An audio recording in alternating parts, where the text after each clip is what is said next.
આંતરરાષ્ટ્રીય વિશ્વ મહિલા દિવસ અંતર્ગત ગુજરાત દૈનિક સિને મીડિયા ફાઉન્ડેશન પ્રસ્તુત આંતરરાષ્ટ્રીય વિશ્વ મહિલા દિવસની ઉજવણી નિમિત્તે નારી રત્ન સન્માન સમારોહ 2025નો 9 માર્ચે રવિવારે આદિ શંકરાચાર્ય ઓડિટોરિયમ વિદ્યાનગર ખાતે ભવ્ય આયોજન રાખવામાં આવ્યું હતું। આ સમારંભમાં આયોજક હતા પ્રમુખ સિને મીડિયા ફાઉન્ડેશનના સંસ્થાના અગ્રણી ડૉક્ટર કલ્પેશ પટેલ, અતિથિ વિશેષ ડૉક્ટર નિરંજન પટેલ જે કુલપતિ એસપી યુનિવર્સિટીના છે, શૈલેષ શાહ જે પ્રિન્સ પાર્થ ફિલ્મ્સના, ભરત બારોટ, રાજ બ્રહ્મભટ્ટ જે રાજ સ્મિથ ફિલ્મ્સ અને એન્ટરટેનમેન્ટના ફાઉન્ડર અને સાહિત્યકાર છે, ભારતીબેન પટેલ જે પ્રમુખ જાગૃતિ મહિલા સમાજ આણંદના છે, હંસાબેન ધ્રુવ જે સામાજિક કાર્યકર છે, મીતા પટેલ જે ગુજરાતી ફિલ્મ અભિનેત્રી છે અને જુનિયર દિલીપ કુમાર ઉપસ્થિત રહ્યા હતા। ગુજરાતમાંથી સાહિત્યકાર, લોક સાહિત્યકાર, ફિલ્મ, શૈક્ષણિક, મીડિયા, લોકનેતા, બિઝનેસ વુમેન, રમતવીર, સોશિયલ જેવા અલગ અલગ 11 વિભાગોમાં સરાહનીય કામગીરીને કદરરૂપે પ્રોત્સાહિત નારી રત્ન સન્માન 2025ના કાર્યક્રમનું ભવ્ય આયોજન કરવામાં આવ્યું હતું, જેમાં ગુજરાત ઉપરાંત રાજસ્થાન અને મહારાષ્ટ્રથી પણ મોટી સંખ્યામાં જે લોકો છે તે ઉપસ્થિત રહ્યા હતા, જેમાં સુંદર ટ્રોફી અને પ્રમાણપત્રો ઉપસ્થિત આમંત્રિત મહેમાનોના હસ્તે એનાયત કરવામાં આવ્યા હતા। આ કાર્યક્રમને સફળ બનાવવા સિને મીડિયા ફાઉન્ડેશનના ટ્રસ્ટી નિમેશા જાની, બીજલ પટેલ, ઉપપ્રમુખ જે સિને મીડિયા ફાઉન્ડેશનના છે, Ramesh Thakor, vibrant multimedia CEO, Nitish Panchal, Harshita Panchal, Nick film, Vikasbhai, Raju Gohil પત્રકાર, સુનિલ રાજપૂત ફોટોગ્રાફર અને Raj Smith films and entertainment founder અને સાહિત્યકાર, ભરત બારોટ, રાજ બ્રહ્મભટ્ટ મીડિયા પાર્ટનર અને doctor Kalpesh Patel cine media ફાઉન્ડેશનના પરિવારજનોએ ખૂબ મોટો ફાળો આપ્યો હતો। જુનિયર દિલીપ કુમારે સૌને હસાવતા અને પોતાના સુંદર અવાજમાં ફિલ્મી ગીતો સંભળાવીને સમગ્ર કાર્યક્રમને સુંદર બનાવ્યું હતું। પહેલાં તો ત્યાં આવેલા જે લોકો છે જેમને નારી રત્ન સન્માન એવોર્ડથી સન્માનિત કરવામાં આવ્યા હતા તેઓ શું કહી રહ્યા છે તે સાંભળી લો।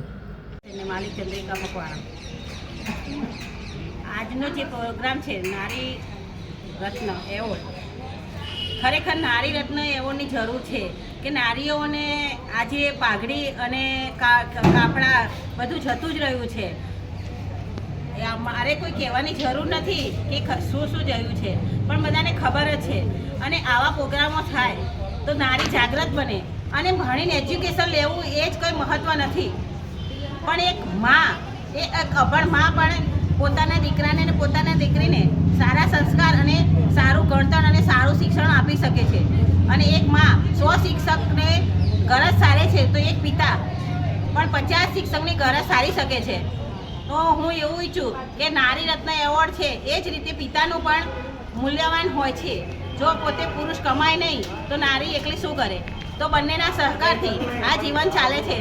અને આજે જે કલ્પેશભાઈ બધી નારીને જોડે બધા જ કે માનો કે સામાજિક કાર્યકર્તા કે નાનામાં નાનું કોઈ કાર્યકર્તા એવી જ બધી જ નારીઓને અહીંયા બોલાવી એમનું સન્માન કર્યું, એ બદલ હું કલ્પેશભાઈનો ખૂબ ખૂબ આભાર માનું છું।